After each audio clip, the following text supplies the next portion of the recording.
Yep, what's going on, folks? Welcome to Exit Strategy. You are in the place to be. What's happening? Come on in.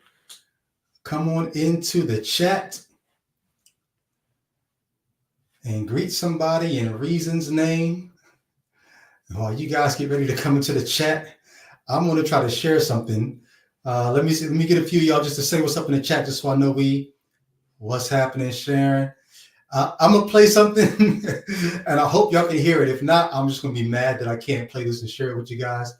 You might have seen this, but let's see if you can both see and hear this. All right.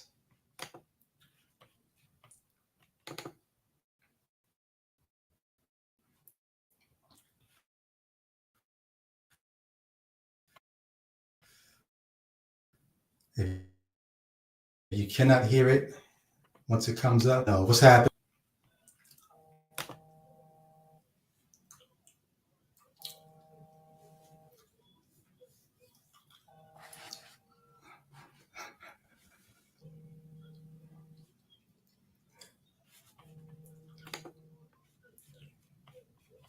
Oh, sorry. All right, I finally got it. All right,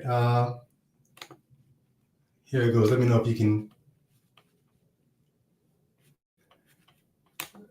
All right, I see you seeing it, but now let me know if you can actually hear it.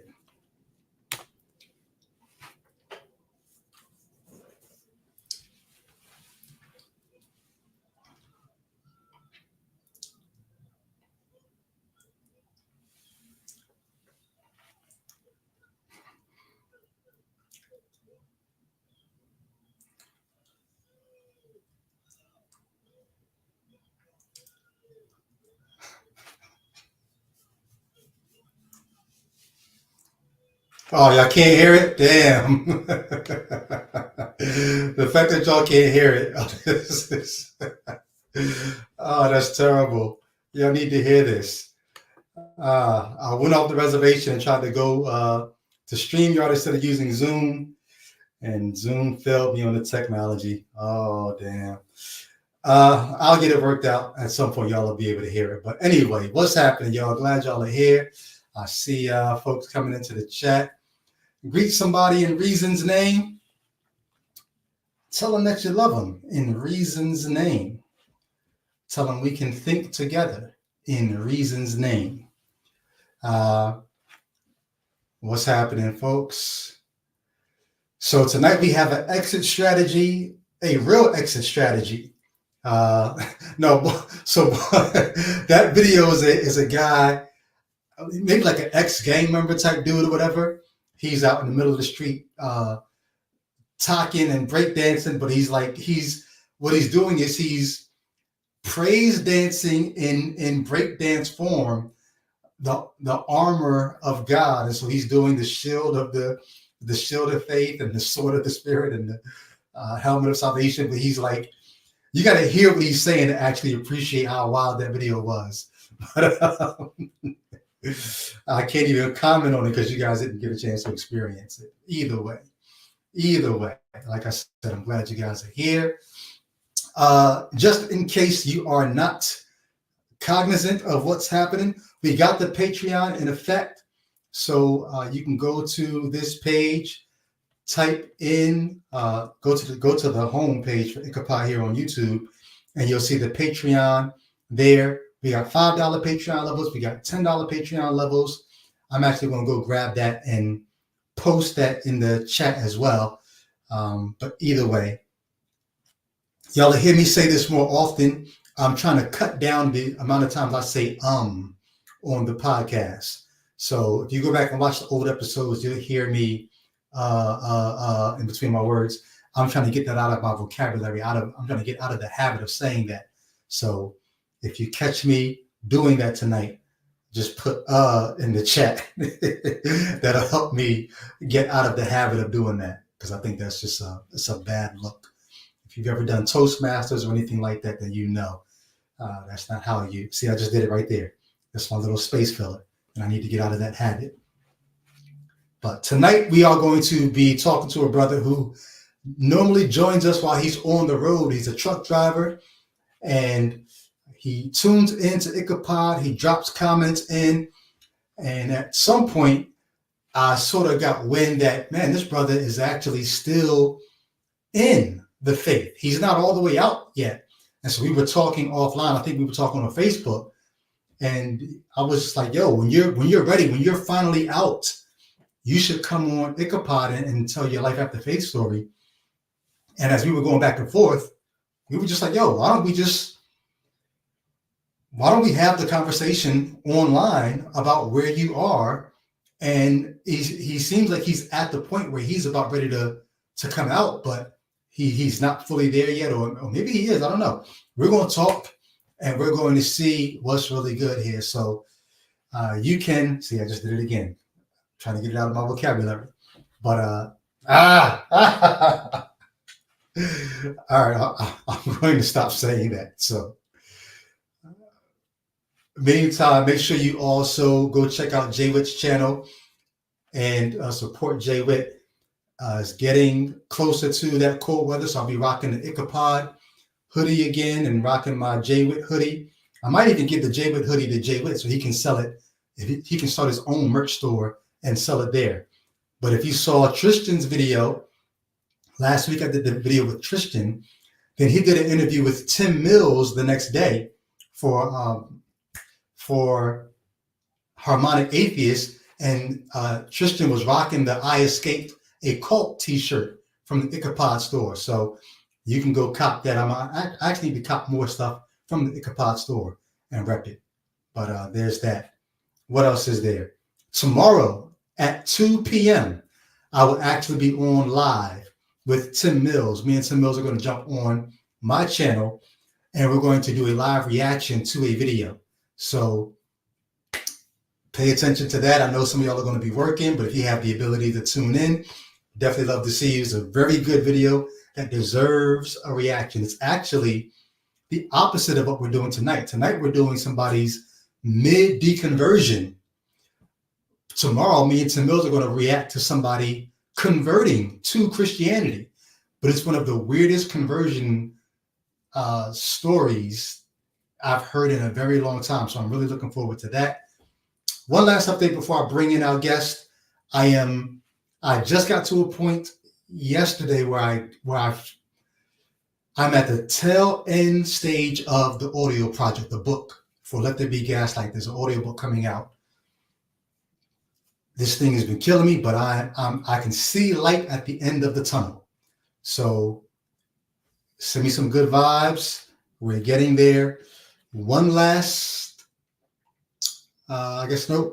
Monday I'll be flying out to St. Louis to rock with JR, to interview JR, to get his complete life after faith story, his road to faith, his road out of faith, and where he is now. So be on the lookout for that as well. If you're a Patreon, I will be posting little updates of the trip on Patreon. So look out for that. Having said that, let me go ahead and bring our guest into the studio. And before I do that, let me go ahead and just drop the Patreon right here, just in case anybody's like, I don't want to do the work of clicking. We are so lazy, y'all. We don't even want to click. And when I say we, I mean me. Because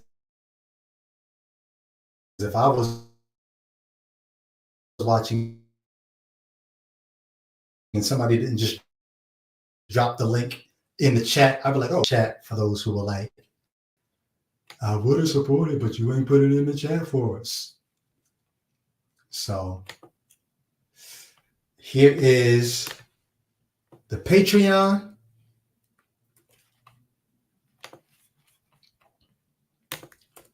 Boom. And here is the store to get you some merch. All right. So our guest tonight is Brother Marcus. Marcus K is going to join us, and I'm bringing him into the studio now. So welcome to the show, brother Marcus. Marcus K, how you feeling? Yeah, it's Marius. I'm sorry, Marius. My bad. The K. Yeah. I'm used to it though. It happens well, all the time. The K from your last name got transposed Oh, into your first name. yeah. So Yeah. I'm used to it. So you're in your home away from home right now. You're on the road. I am on the road. Yes, sir. Wow. So you're one of the nation's truckers out there making sure we get our goods. I'm sure you got some stories of on the road, some wild things that have happened. What's the wildest thing that's happened to you on the road? Honestly, I really haven't been anything too wild. But I mean, it'll be a year in November. Okay. So I really hadn't seen a whole lot of wild stuff. It's just usually me on the road, me listening to podcasts when I get tired of listening to music. And okay. I mean, there was one light lizard, as they call it, knocked on one with dog, but that's, Wait, what's a? I've heard the term from like movies. What's a lot lizard? Yeah, that's basically what they call, in biblical terms, that is a harlot. Okay. Yeah. They come and ask you if you need any company or anything. Okay. Wildness. All right. So you're on the road and you're home away from home. You've been driving for a year, listening to podcasts, listening to Ichabod. We catch you, just commenting while you're on the road in the truck. Yeah. You've been a believer for how long? Okay, so that's a convoluted story there, which, right. So, because I grew up in it. My grandfather was a preacher, so I grew up going to like Baptist church. By the time I was 10, I got baptized, and it was pretty much, there was no prompting from any adults or anything. I just remember sitting in service one day and I just hopped up to get baptized. Okay. So up until I was about, 16, I was just your average church going guy or whatever. I was always curious. Mm-hmm. I want, like to this day, I love reading about history. I got all of it to like Black history and all that stuff. So by the time I was about 15, 16, I came across what was known as the Holy Tabernacle Ministries. Okay. AKA the Nubians, Dr. York, all that stuff. So hold on, wait, because now you're getting in this like my old stomping grounds. But I don't think as much as I've interacted with the Nubians and right knowledge, I've never heard them call Holy Tabernacle Ministries. Yeah, see, that's because, as a cult, they were constantly morphing and changing ideologies or personas. The core beliefs or whatever kind of stayed the same, but the audience that they catered it to always kind of changed. Because when you're up north, because you got to think about it. If you're on the East Coast, it's like you got all the black cults, you got all the Muslims and so forth. Centers and yeah. See, I live in Alabama, Bible Belt. Wow. So so let's sound like a church. Holy Tabernacle sounds like a church. Crazy. So for anybody who does not know, Malachi York, who's in prison right now, right? Mm-hmm. Yep. Because he was basically molesting the children of a lot of his cult members. Yes. And one of the things that not one of them, just give us a real quick synopsis of what do what did Malachi York or Right Knowledge or the Nubians or Holy Tabernacle Ministries, what did they teach? Because they were nowhere near Christian. So what they did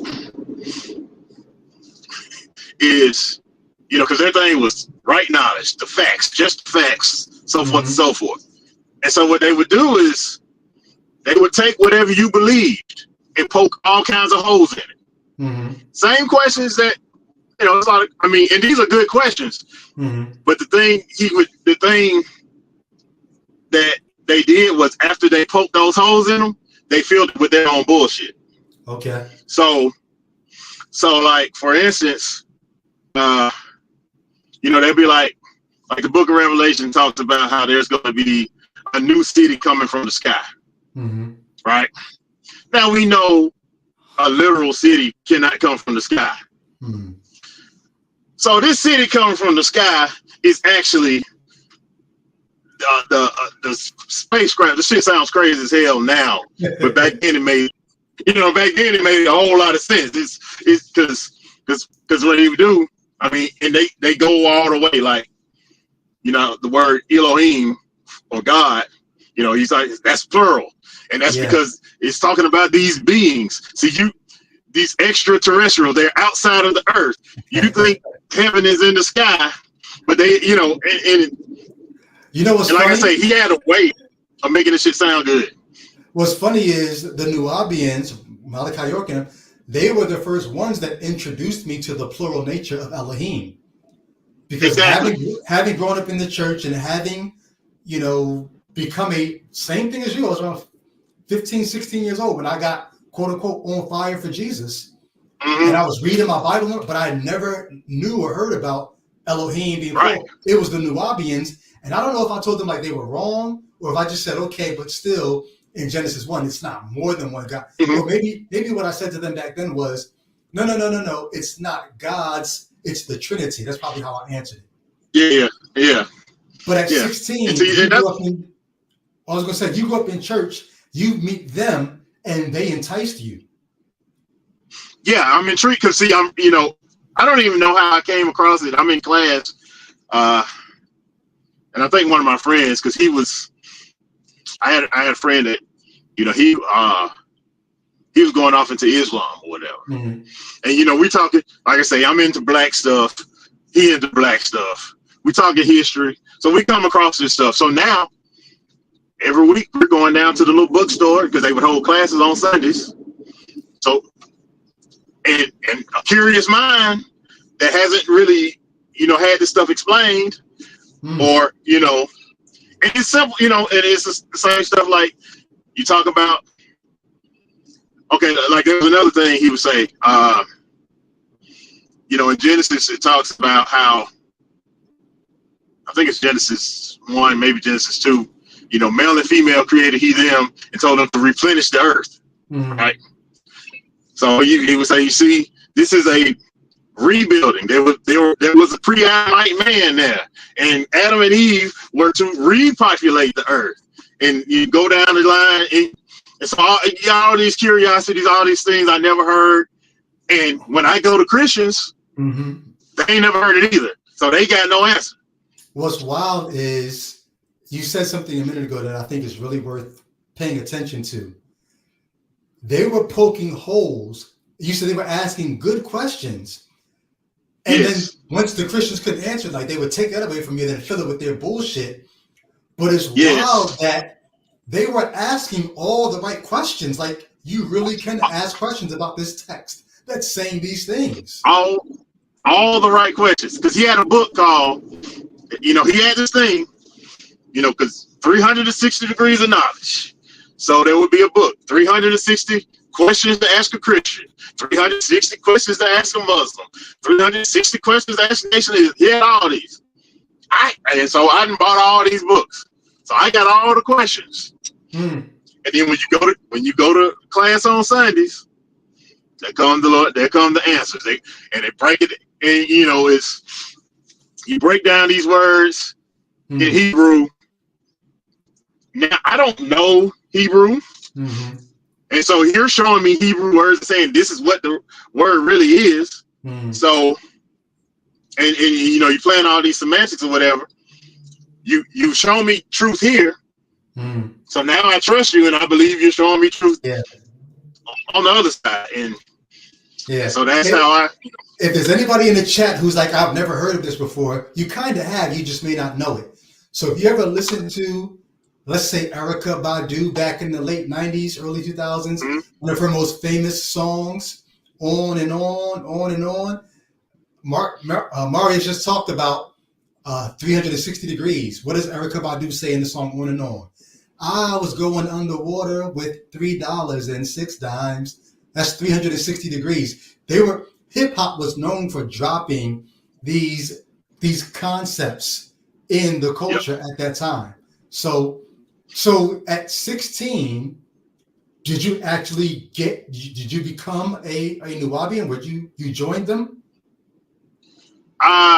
More or less. I mean, at this point, because you know, I kind of stopped going to church as it was. So now, like I say, I'm doing this. Now, you know, this is a real deal cult, and they will flip that around because they would be like, yeah, people call us a cult, and we say, yes, we're a cult because cult means culture, you know. So they play semantics all the time. So there was a house, you know, and brothers lived in a house. My friend moved in. I never moved in, but I was there all the time. If I wasn't at work or whatever, I was there. So yeah, in effect, I mean, you know, I'm all in at this point. So I'm imagining, correct me if I'm wrong, you start off in church, you're curious about history, you're curious about just the world. The Nubians, Malachi York and them, they give you what you believe is real knowledge. Did you at some point get back to the Christian understanding of things? Did you leave that? What happened with you in the Christian tradition? Yeah, so that, so I, you know, from probably 16 to about 20, you know, I was heavy off into that stuff. And then the guys that were running the store and everything, they left. And prior to that, you know, you started seeing stuff. And it's just like, I don't know. So I kind of distanced myself, but hold on, I'm curious. Ideologically, I never knew this part about. I'm curious about one thing. I never knew this part about the cult. How were you living when you were with them? Like, did they have any idea of? I know they talk about right knowledge, but was there any idea about right living? Did they tell you that you should live a certain way, or what was that like?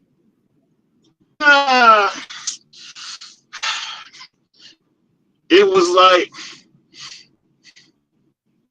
I mean, to a degree, you know, at least down in the house in Birmingham, because I've heard stories about other people that, you know, were like nightmares or whatever. You know, pretty much we kind of did whatever we wanted to do, you know, because I mean, you don't really have this sin concept, but you know, you are supposed to be quote unquote righteous or whatever. However, you know, you see the real shit. You see niggas being niggas, you know. You know, and I mean, so like and this is funny.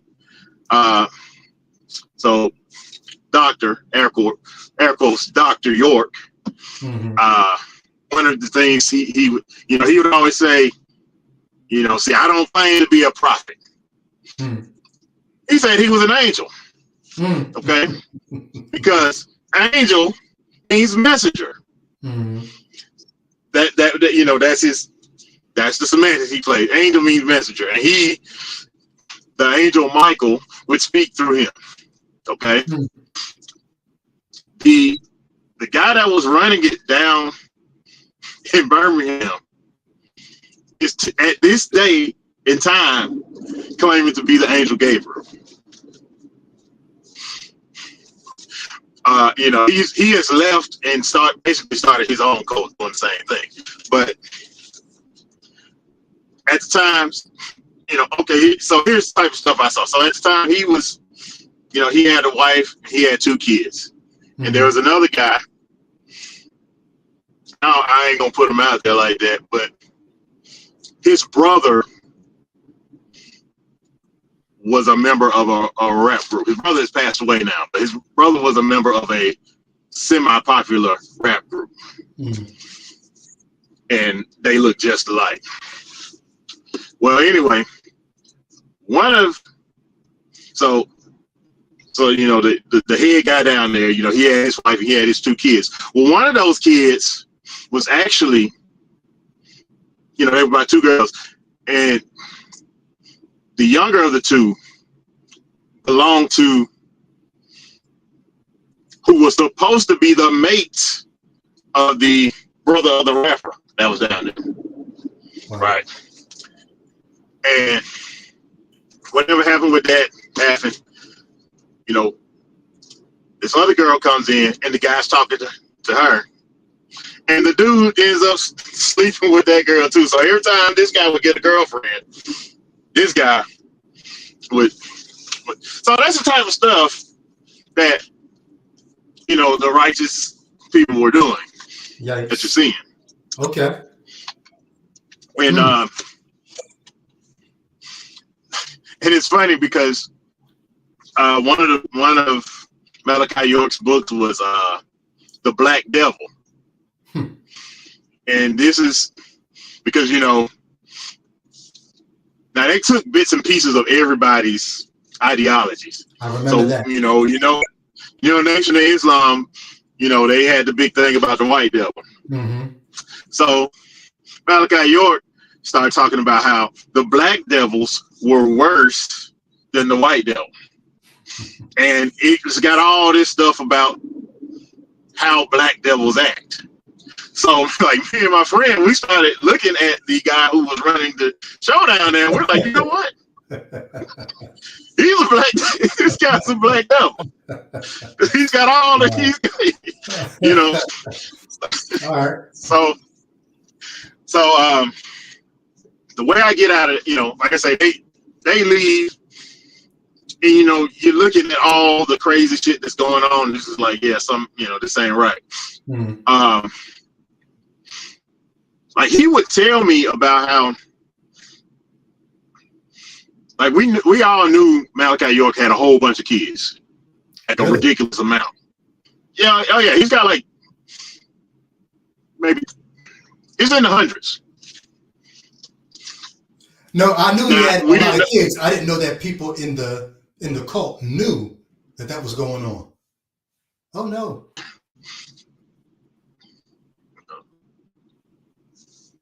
We knew. Yeah, I'm here.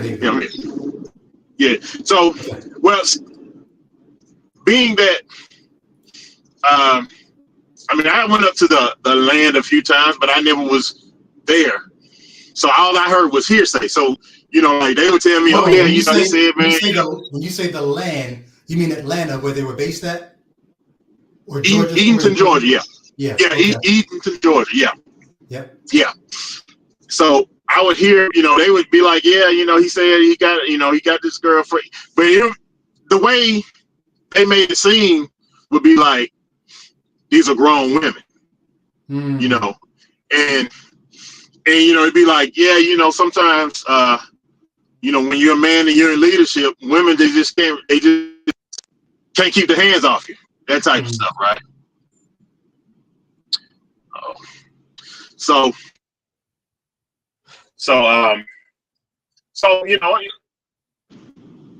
it's one of those things you kind of compartmentalize, like, okay, yeah, whatever. Well, when he got arrested, I started putting 2 and 2 together. I was like, wait a minute, this, so when they were talking about this, these are actually like underage girls. So, what I'm saying? It wasn't really hard to break off. It's like, okay, yeah. Okay. And of course, and also by this time, certain prophecies. Well, he didn't prophesy; he predicted. Certain predictions didn't happen. Okay. And now he's arrested, and I'm watching all these people, talking about how, he can get out of jail anytime he wants. He could just he even said, because he would send these letters out. And in one of the letters, you know, the elders, the aliens, whatever you want to call them, visited him. And they told him, you know, he had to stay there for a certain time and blah, blah, blah. And he said that people saw him levitate outside of just the jail cells. And, you know, so it's just like, okay, what the fuck? Like, this is stupid. So you weren't believing any of that? No. Well, but hold on, I'm curious, because one of the things I'm very interested in seeing is how credulous you were versus how skeptical you were, because you started in the church, you ended with Malachi York. We're going to get to, I guess you end up back in some kind of a Jesus place in a minute. But when he was talking about receiving, I'm not prophesying, I'm receiving messages from the angel Michael. Did you accept that as, okay, that's probably happening? Or did you question that? So I've always been a bit of a skeptic. Okay. Being a teenager, and like I said, having my mind blown on this side, it was easier for me to accept a lot of the bullshit, because it's like, okay, well, you know, he told the truth on it. I ain't never seen this, and I can see with my own eyes. You know, he got something to it. So, and you know, and after going through all the semantics, it's just so it's kind of like I laid my skepticism down to the side and accept the stuff. But I was never, and even on the Jesus side, I've never been like, you know, this is the thing I used to kind of question about myself, like, because I never felt on fire. You know what I'm saying? I've always kind of tried to keep a balanced perspective. So, so some of that stuff I would question, but I just kind of brush it to the side, like, I don't know. Yeah, maybe, whatever. Okay. And so it's kind of helped me get in and help me get out, if that makes sense. All right. So you realize he had to have been a fraud. The predictions didn't come to pass. He's in prison and he's talking some crazy stuff, even from prison. So you dip from Malachi York. How do you get a cup of the Jesus juice and start drinking that now? So I meet my now wife, and she is, you know, she's a member of a non-denominational church where the Lord speaks to you, and all this stuff that, you know, I'm like, okay, this is crazy. You are crazy. But then it's like, you know, one of the biggest things, one of the biggest ways to convince somebody is to be convinced yourself. Because it's like, you know, like she really believes all the stuff she's saying. Like there's no, I see it. And then what got me in and what held me so long is that some of the prophecies or words from the Lord or whatever she would say to me actually did come true. You know, there'll be times where it'll be like, you know, I can remember one time in particular, I was at home by myself and I was thinking a couple of things or whatever. I got over to see her and she started talking and basically it's like she read my mind. She's like, the exact thoughts, like word for word. So I'm like, maybe, you know what I'm saying?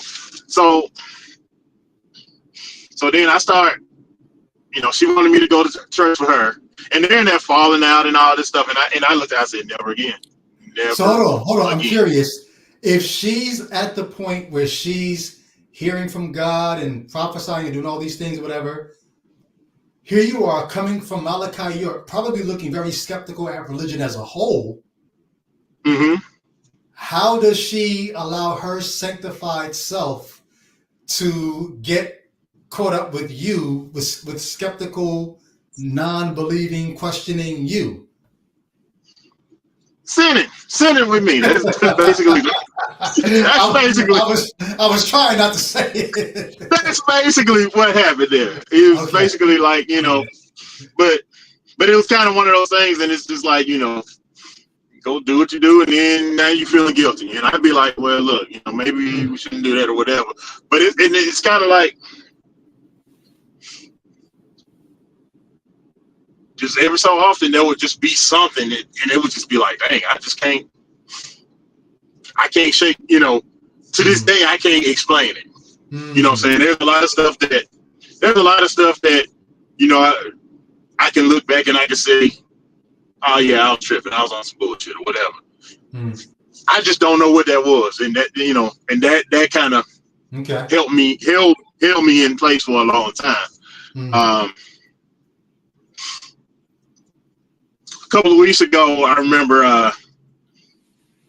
on Nurch, Jay Witt said, he was like, if you're not fully deconverted from a thing, basically it gets back worse. And that's what happened with me. Because while I believe the Bible was tampered with, I still believed the Bible was true.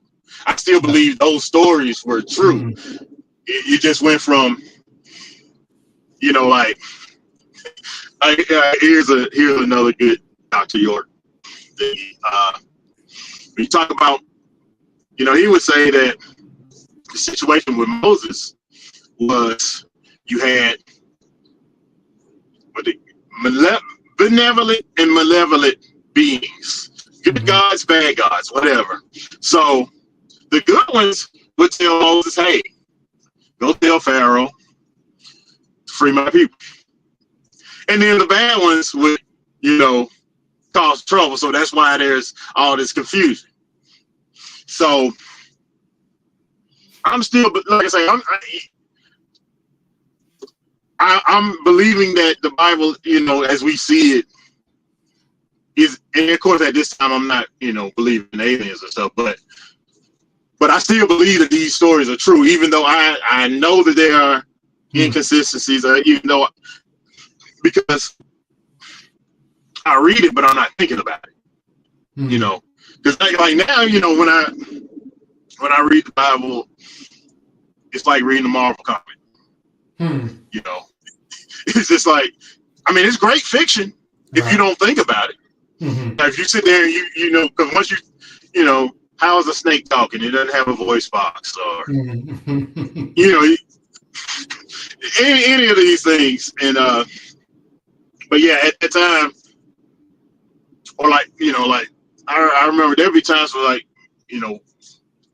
we would go places, and she would walk up to a complete stranger and tell them what the Lord said, and they're crying and all this. So the experience of whatever the hell was going on there is what reeled me in. Okay. And so now that puts me in a very weird place for years, because I'm rational. I am not a super hyper emotional person, so I don't get caught up in all that. But I've seen something here, so I'm believing. And here's a way that I convince myself of something, and you come into the picture here. Okay. So we got married in 2005. So in 2005, I am serious. I am back serious about being a Christian. I am a big music lover, big hip hop fan, especially, right? I had like 2 trash bags full of tapes and CDs that I threw away because can't be listening to this secular music and this and that. But like I say, I love hip hop, like lyricism, especially. So I throw away all my music, and I go into the store, and I just randomly pick up 3 CDs. That's going to be it was K9, the rapper K9. I don't know if you're familiar with him. You said who? K9. K9, yeah. Yeah. So it was like his first CD. It was the Truth's first CD, and it was The Incredible Walk. My CD. I randomly picked these CDs up, and they feel what I, and I'm like, oh, the Lord has led me to this right here. Now, here's the funny thing about that, though. I have always randomly picked up shit. Like, I would just do that. I would go in the store, like, what's his name? Mystical. Before he blew up, I was on to him because I just happened to go in the store and I would just see a CD and I'd just be like, I'm going to check this out. Now, a lot of times, I might give it a listen and it might just be something just random off the walls stuff. But it's nothing new. But now in my renewed mind, the Lord has led me to you guys. Because I had never heard of Cross Movement, never heard of you, I had never heard none of this stuff. The only Christian rap I had heard, most of it was terrible. So hold on. You know, did you at least know you were picking up Christian rap CDs or no? I did. I did. Got you. Yeah. All right. In the Christian section, but yeah. Yeah. So you believe God led you to Christian rap. He met your desire for hip hop, but now it's hip hop that matches this worldview that you're embracing. And you said by this time you were back in the camp, you were a believer. So you were basically, because you had these experiences where your wife is speaking words of knowledge or prophesying or whatever, that reinforced your, okay, then I guess I'll take the gospel too. Yes. Okay. Yeah. But then you wholeheartedly took it. Like you saw yourself as a sinner. You saw Jesus as your savior. You believe that, his death, burial, and resurrection was what the world needed to hear. You were in that deep. I was in that deep. Okay. And I grew up in like Baptist church, whatever. Now I'm in the old Pentecostal churches. And I remember,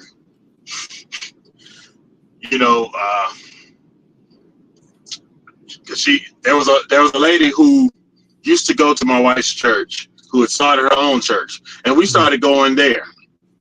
And she would speak these words of knowledge. And I remember standing in prayer line one day, getting pushed down to the floor. And I'm like, what the hell is this? Because my wife, she said she's looking, she's like, and he just down there looking, because I'm looking like he's supposed to just push me down or whatever. But and now you didn't know you were supposed to be in awe of the Spirit. Right. Now, that was several years and several pounds ago, but I've always been kind of a stocky fella, so you got to push. You ain't just, what I'm saying? And, recently me and her had this conversation. I was like, no, it's not like I fell under the power. No, I was actually literally pushed down. But my experiences have tinted all my reason at this point. So I'm continuing to go. So I quote unquote get filled, speak in tongues, all that stuff. So hold on. It's a wild ride. Yeah. When you begin to speak in tongues, when they tried to get you slain in the Spirit, you knew they had pushed you down. Yes. They're looking up like what? And they're looking at, and they're actually saying, he down there looking up like what's going on. So you're sort of detached from the spiritual experience. Yeah, it should have, but what happened was I continued to go. Okay. I continued to subject myself to it. Okay. So, this was the tongues happens months down the line. Okay. and it always just felt like babbling, you know. So then what were you telling yourself when part of your mind, even if you weren't consciously thinking about it, if you could say that it always felt like babbling, that means some part of you, even if you were suppressing it, some part of you always knew this isn't really anything. But you were doing it. What were you telling yourself to make it okay to babble? Like it's kind of like I would just do it, and then then after it would just be like, "What are you doing?" I mean, I say nothing about you know, just whatever. But it's like, so, and this red flag 6,000,002. Okay. Conversation with my wife. She, you know, I'm throwing all these questions at this time. I'm throwing all these questions, and she's like, you know, my pastor said it's hard for an intelligent person to be saved. And I'm like, and I remember because I was like, you don't see something wrong with that?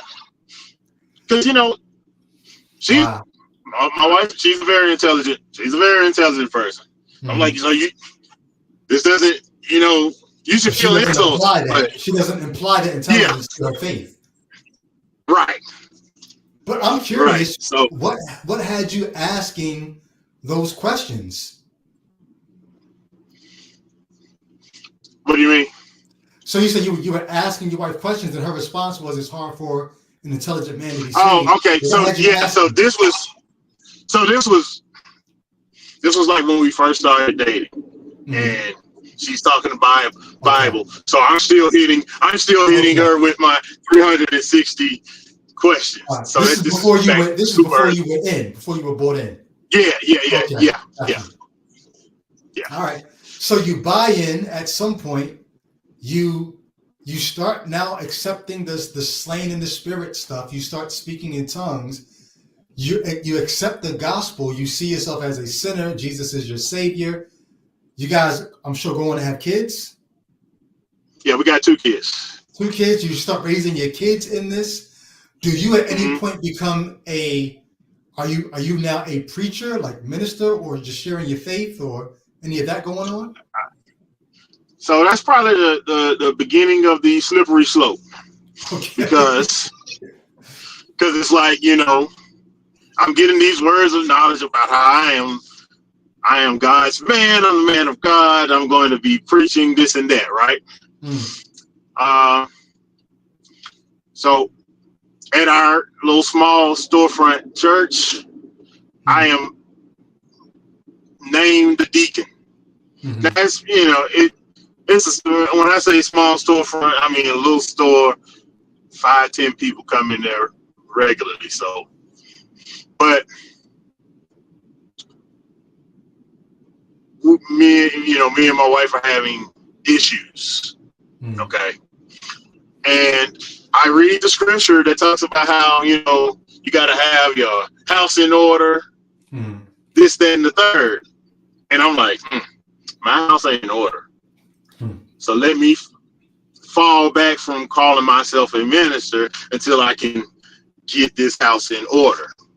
Okay. So I didn't, you know, I made it to deacon, kind of, sort of, and that's about as far as it went. Okay. But you were just trying to be faithful to the scriptures. I'm trying to be faithful to the scriptures. Yes. Okay. Your prayer life, you're praying often? Yes. I'm praying. Well, I'm not praying without ceasing, but I'm praying every day. You know. And do you believe that it's two-way? Are you also hearing from God as far as you were concerned at that time? Just like I told my wife a couple of weeks ago, I have never in my life heard anything from God. Wow. So this is very interesting to me because it seems to be the thing to do when you're in those circles. At some point, you do one of 2 things. You either think that when you read the Bible, God's speaking to you there, God led me to this passage, and I think the Spirit is saying this to me, or you take your inner monologue and you start bifurcating your inner monologue so that anything, you went out and hopefully you're coming right back in. Yeah, I'm here. Satan is buffeting us. So you take your inner monologue and people deal with the inner monologue two different ways. Sometimes they take all the things that they would want to believe and they say, God's telling me this. God told me you're my husband, because that's what they want to hear. Yes. Then there's other people who go the opposite way. Any thought that they had that they think they would not have naturally thought. They convince themselves that must be God, because I would have never thought that. Right. So they take the two minds that they have and they play one against the other, sort of like you talked about with the Malachi York and then with the whole benevolent thing. They choose which one that they want to make God. But you're saying you didn't do that. You didn't take your inner monologue and turn one of them into God's telling you. You never did that. Right. Because for me, because, I remember one time, we're in church and they're doing the altar call and, the pastor is up there and she tells this guy that God is going to give me a word for him. And I'm like, don't worry like that for me, And I remember, I told him something generic, whatever. And I was just like, to me, I was like, I can't play with God like this to say that. And so that was always my thing. I could never say God said something because I'm like, I'm not going to play with God like this. Now, there were times I would read the Bible and I might think something was specific to my situation. I give you that sometimes that resulted in self-fulfilling prophecies. Case in point, I'm working this job and I'm going to get, the Lord is going to give you a promotion. And he's going to take care of you, blah, blah, blah. My manager gets fired. I'm reading the Bible and, where it talks about do all things as unto the Lord. So now I began to start doing extra stuff at work because I go from just kind of phoning it in to, I'm doing my job as unto the Lord. And I get caught. This is the funny thing. So, because I wasn't making any kind of money. And, like to this day, my wife used to stay at home mom. And at the time, kids weren't born. So she's got a son. So, I've got a stepson. So it's just the three of us. I'm not making enough money. So I started looking for other jobs because it was at a bank or whatever, like in the operations department of a bank. So I worked like night, it was night shift. And I had a super easy job. I would go deliver stuff. I come keep some stuff in, wait till other people finish, go deliver more stuff. So I bring my resume up there, and I'm searching for jobs at work. Well, I left the disc with my resume out, so the big boss saw it. So he calls me in the office about it, and I'm like, well, look, truthfully, man, I ain't making enough money. I'm just, whatever. We get to talking. Mind you, they just fired my manager maybe 2-3 weeks before that. So they end up giving me his office and they give me a promotion. Now, I told you he was the manager, right? I got a supervisory role. So I didn't get manager money. I got like an extra $1. But now we're celebrating this move of God. And it's like, oh, that was just me, me meeting the need. Yeah. And because this raise still wasn't enough to do what I needed to do. But you chalked that up as a time that God actually came through. Yes. Yes. Yes. Wow. Until, so, your faith is being confirmed by things that actually could be explained any number of ways, but you're allowing it to reinforce your worldview. Yes. Yeah. Exactly. All right. So then how does it begin? Because, I mean, the fact that you start watching Ichabod, like at some point the questions must have come back, or how does it begin to fall back apart for you then?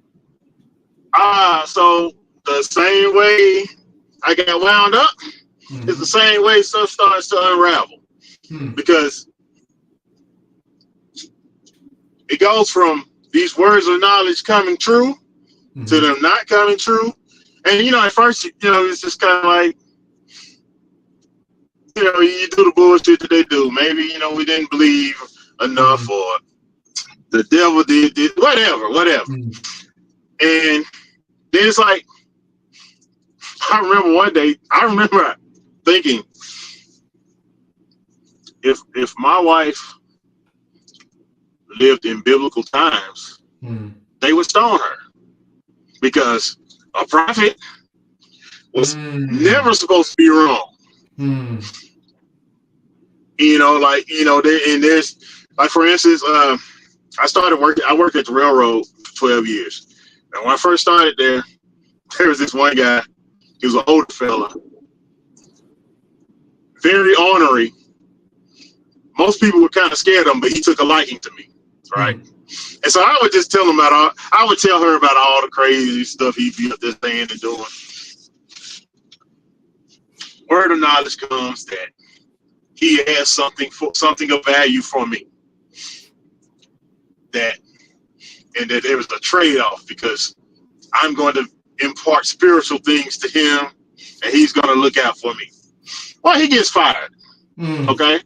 So then it's like, but in charismatic circles, they often say that God will send a word and it won't come immediately true. You just got to hold, they'll give you some line of bullshit like that. So I really forget about it. A couple years later, he dies. There's no, so there's no thing he's given me. There's nothing I have given him. But things like this would kind of happen. I'm praying, and I remember a lot of times I'd be like, I feel like I'm just talking to the air. Then I remember the question pops in my mind: what is the point of praying? God knows everything. You know everything. You know what I need before I need it. Why do I have to ask you for it? You know if you're going to give it to me or not. Yeah. Why do I have to ask for it? Yeah. And it's like, why are we to this day my wife is like this, where because her and her best friend, they are intercessors, prayer ward, whatever, and they get into get on the phone, because just the other day they were talking and praying and this and that, and I'm sitting there, I'm like, what are y'all doing? God already knows what he's going to do. And I could never get over that question. God already knows what he's going to do. So me praying really does not make a difference one way or the other, because he is going to do whatever he's going to do. Also, because I'm such a big hip hop fan, I remember I got into there was a website, Holy Coast Radio, and they had a forum. I remember. So yeah. So I was on the forum, and this is where I come into. This is where I learned about Calvinism and all that, right? And I remember there was a couple of guys that I kind of had a little friendship with, and one guy, he was a Calvinist, and we used to talk on Yahoo Messenger all the time. And so we had this conversation one day, and it's like, because usually we would just be shooting the shit or whatever, but this particular day we're You know, because I'm like, nah, I don't understand how you just think God just create people to send them to hell, this and that. So he takes me through Romans and everything. So, you know, which, I mean, I knew it, but like, we go through it. And I'm just like, I see it. But I'm just like, nah. And he's like, come on, man. You know you see it. For years, I fought that. Because, you know, but then it's just like, then after a while, I was like, no, it really says that. Like, it really says he creates some as vessels of mercy, some as vessels of wrath. He hardens the heart of who he wants. And it's like, so God just creates people with the purpose of sending them to hell to burn forever. So all these questions they're there. I'm pushing them to the side because I'm still holding on to. I've had some type of experience, but but it's like I don't know. Right. I don't know what's going on. I don't know. I get railroad. You know, if you know anything about railroads, they are very toxic environments. I know nothing about railroads. Hey, consider yourself blessed. But they started running people off who had been there for a while. I was there for 12 years. I became a victim of the railroad. So I started bouncing around from. You got railroaded. Ha. Yes, I got railroaded. So I started bouncing around different jobs, and I ended up working for this one company as a, you call it a service tech. So now I'm driving from Louisiana to Georgia each week in a cargo van. This is where I started listening to podcasts. This is around the time I saw your video. A deconversion video. Your deconversion video. So I'm like, oh, he's dealing with stuff that I've been dealing with for all these years. The difference between me and you is I am what the Christians on Facebook wish you would be. You know, when they be like, why don't you just go away and stay, don't say nothing. Because, it's like, but I ain't no public figure. So, it's a whole different ball game. So it's like I've been wrestling with a lot of stuff for years, but I got tired of making myself believe the make-believe. And because I remember I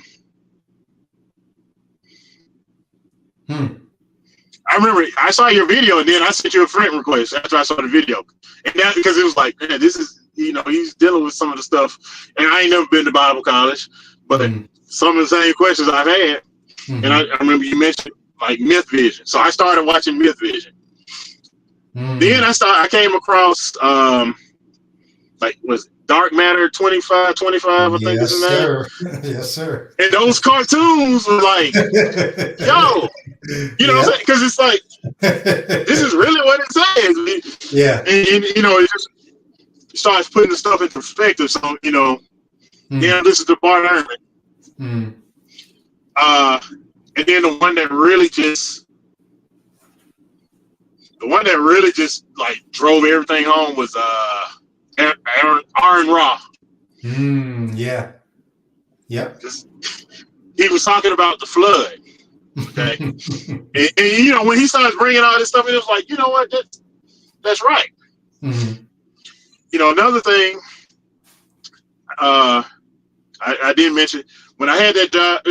So when I had that job, they ended up flying me out to Milwaukee. Right outside of Milwaukee for training for a week.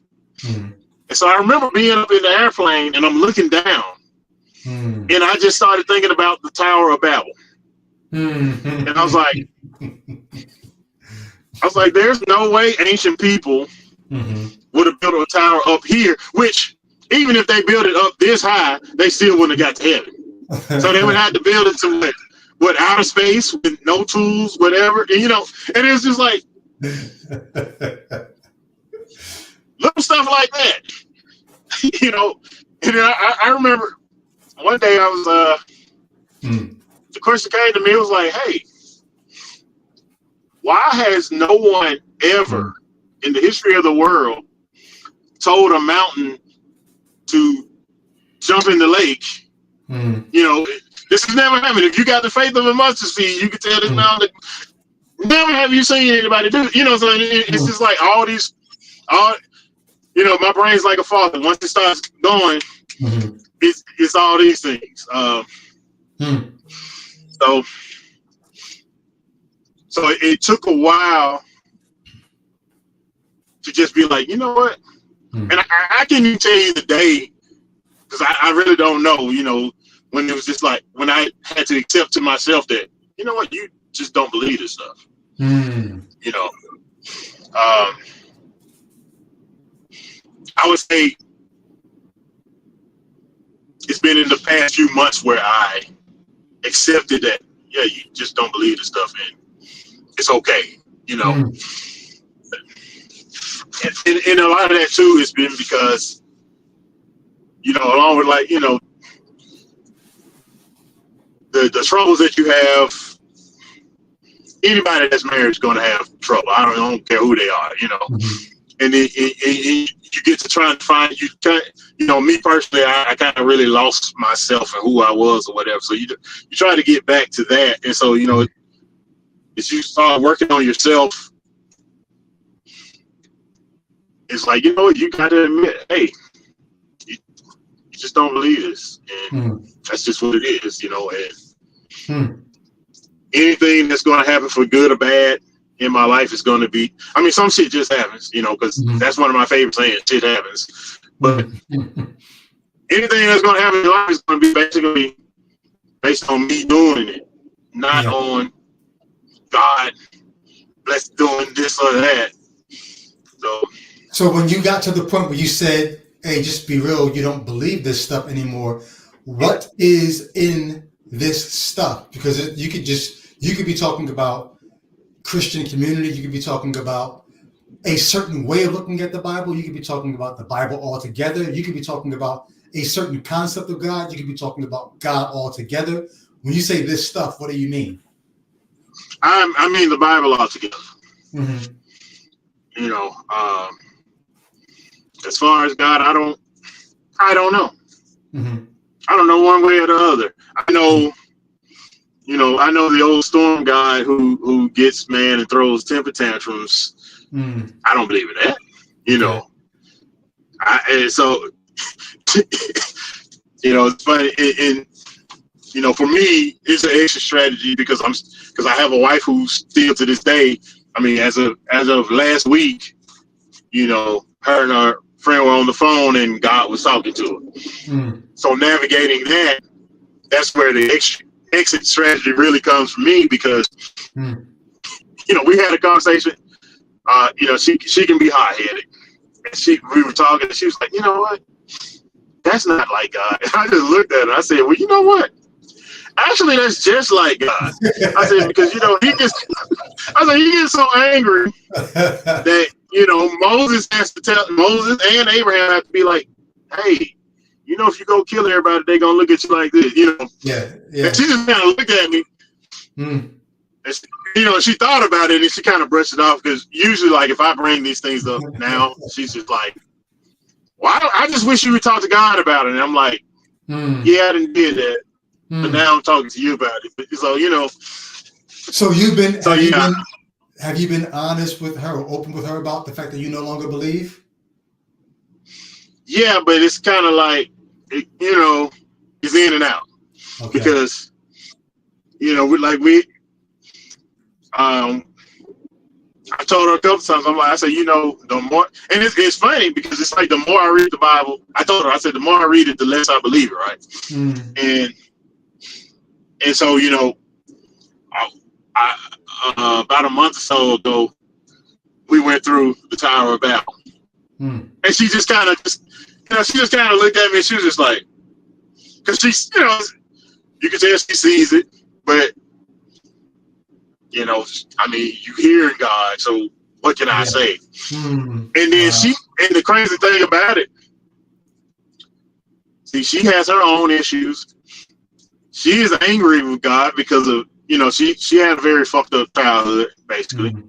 And she's still traumatized by this stuff. And so a lot of times it's like, well, why would you let this happen? Why, you know what I'm saying? This and that and that. Which now she don't get no answers for that. Mm. So, she's got her own thing. So I actually thought, I was like, okay, she's kind of coming over this way. Mm-hmm. But then, say last week, it was, and I'm like, I don't know. So, and it's like, I'm not here to deconvert anybody or nothing. I just know that I know when I read that stuff, like I say, it's great fiction. It's very entertaining. Okay. I can't live my life based on it.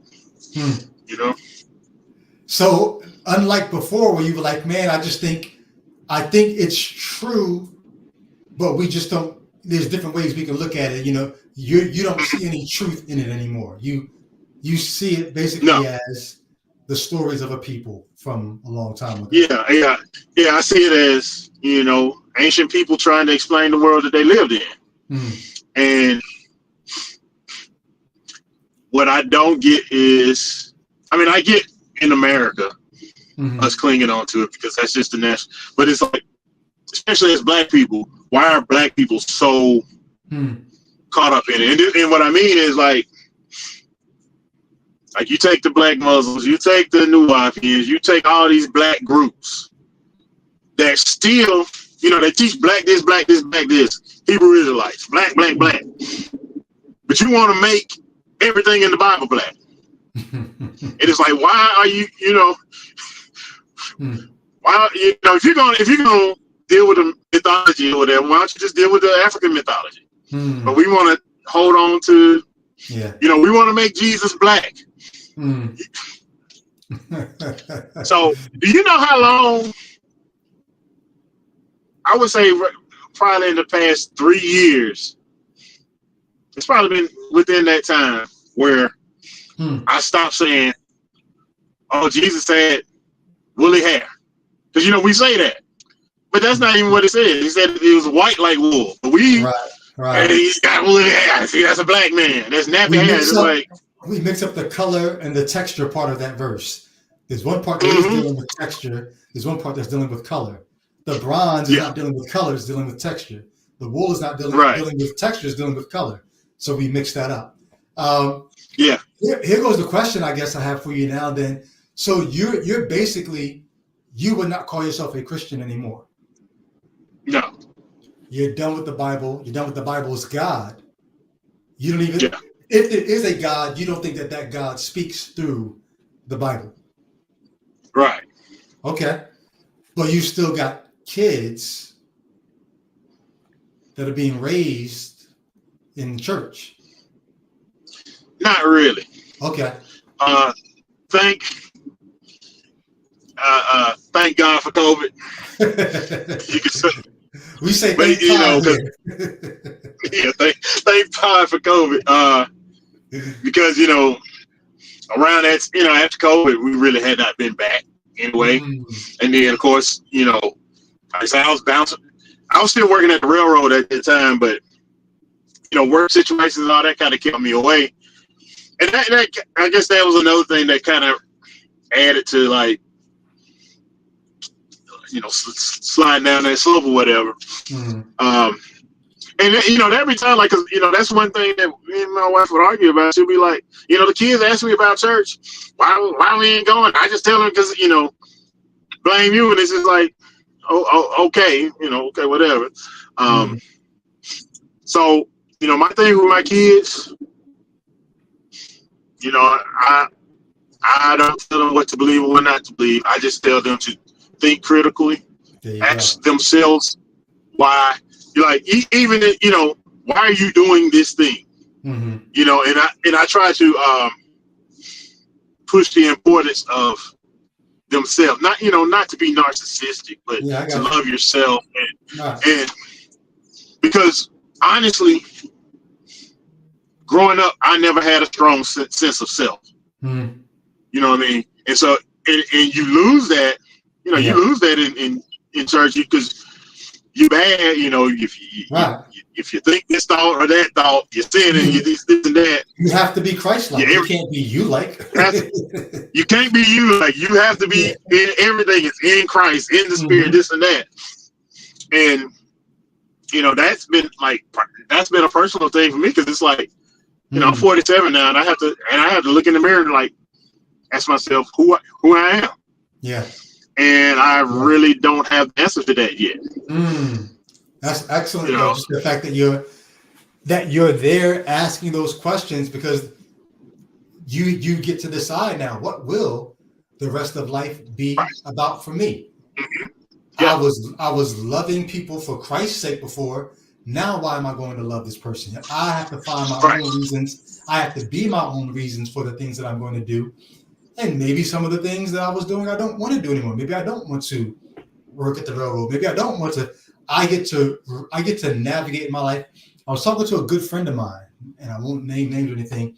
We were talking this week, and he just was talking to me about the decisions that he's made in his life. And I don't know if he was trying to sub preach to me or whatever, but he just kept talking about all the different things he believes the Lord led him to do. And I was going to do this. The Lord told me to do that. I was going to do this. I was waiting for the Lord to tell me to do this. And as I was on the phone, I'm just sitting there like, that is such a crazy way to live, where you're sitting there waiting for something you're going to take as a sign from heaven before you make a decision, as opposed to just consulting with yourself. What do I want out of this?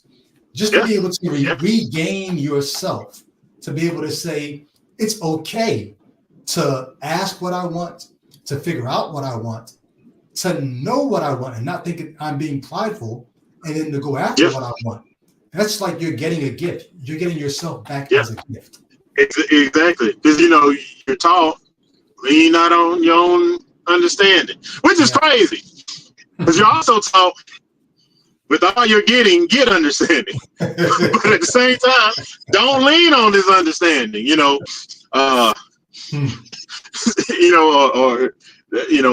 man, what you think is right leads to destruction. And it's like, I spent so much time on that, it's being concerned about, okay, am I being a good, godly husband, a godly father, a godly man, this and that. And so, and then the extra layer on top of that, especially when you're married to somebody who hears from the Lord and all this, because honestly, my personal life is a fucking mess right now. It's honestly. And one question that she would always ask, well, why does God say it to you? And I'm like, I ain't saying that. God is always talking. You ain't listening. No, you ain't saying nothing. It's all like, even with this job now. Because what happened when I was doing that little job with the cargo man, I actually fell in love with that job, like just being on the road and stuff, right? But it really wasn't making money. So I was like, if I'm gonna be on the road, I might as well try to make some money. And because we were, bills was already falling behind, all kinds of stuff was going on. And I told her, I said, look, because I had talked about doing this before, but I kept pushing up because I was like, I don't want to be away from the family. All these excuses for them. But when I finally, I was like, you know what? There's never going to be a perfect time. You just got to do it. And then, and so, the company I work for, they trained me to get my CDL and everything. And they, so they tell you you're going to be out this amount of time, training, which the training is not paid. So, and then it took me a lot longer than the standard amount of time. So now I'm not getting paid for time past what I thought I wasn't going to get paid for. So now everything is falling. And so now I'm there and I'm feeling like shit, because I'm like, well, damn, did I make, I fucked up. That's what I'm thinking. And because she ain't heard nothing about this from the Lord, I just went and did something. That causes stress. And I think this might have been one of the moments. This is one of the moments where I knew I was like, you know what, I'm really done because, like I told, I said, look, I'm doing my best I can to take care of us, and shit didn't go the way I thought it was gonna go, but I knew this. I knew, this was the right path. It just took me a minute. Well, so she's still mad at me about it because it's been a little over a year, through the whole process. And like I say, every bill I got is like way behind and all that.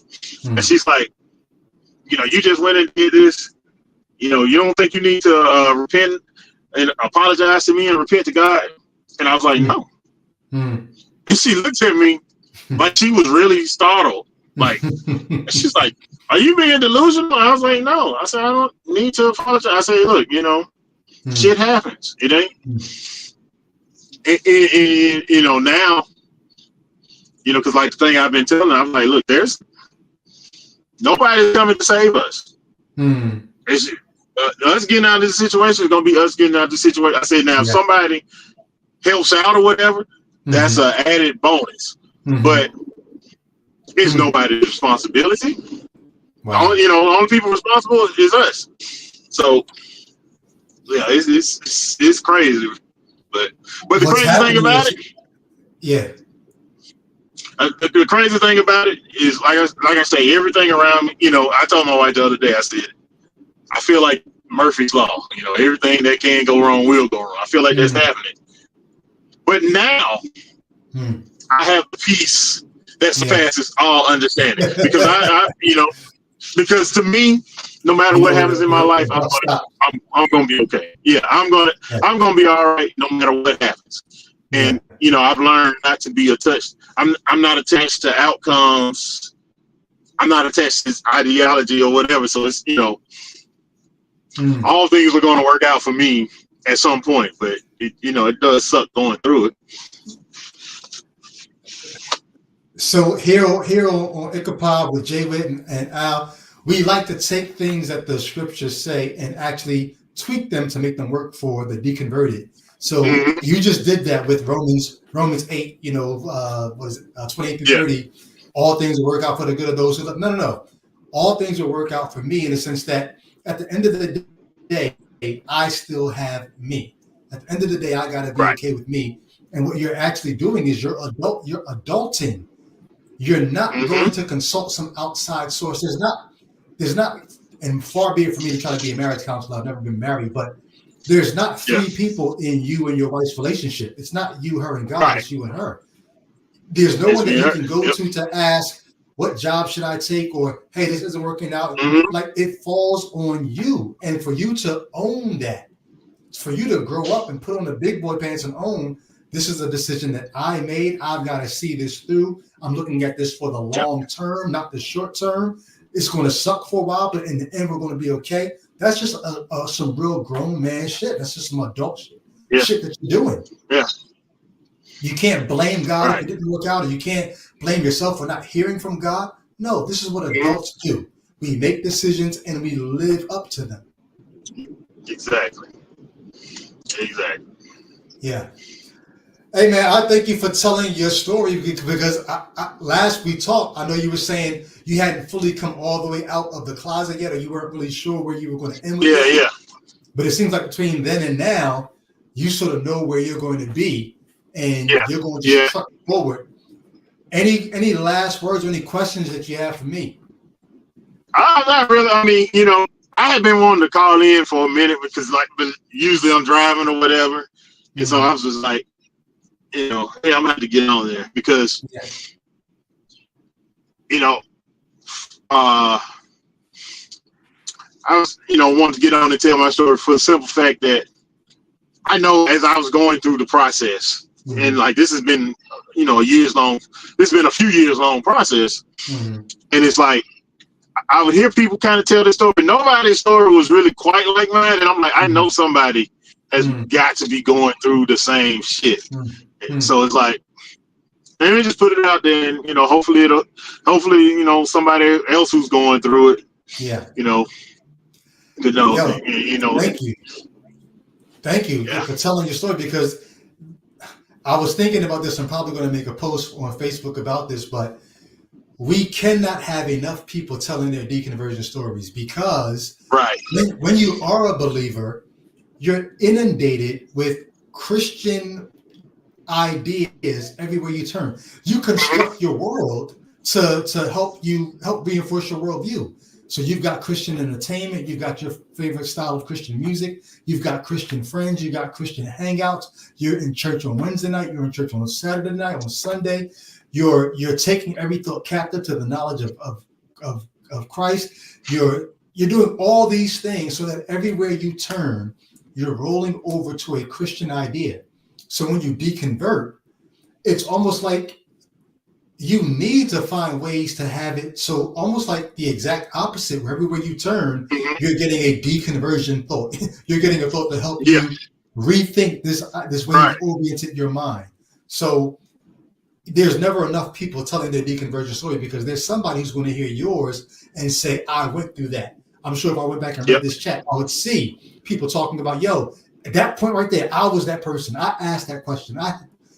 This is on point. So appreciate you, man. I really do. Oh yeah, because the interview you had last week, I was sitting there listening, like, yep, I'm right there. I've been there, because like I know he said he been married 19 years. December will be 19 years for me. It's just like so definitely Yeah.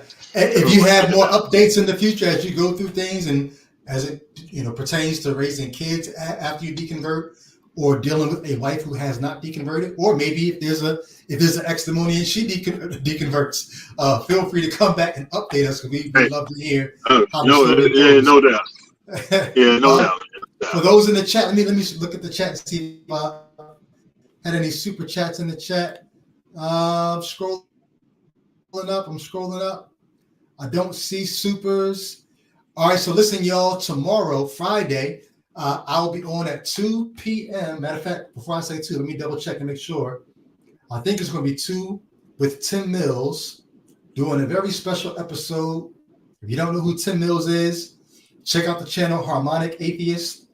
Tim does this type of stuff where he's interviewing people about their deconversion. Yep. Tomorrow at 2, I'll be on live with Tim Mills, looking at an atheist who converted to Christianity. We're going to be taking apart his conversion story. You don't want to miss that. If you do miss it because you've got to work, catch it on the rerun, when it's not live, it'll still be up.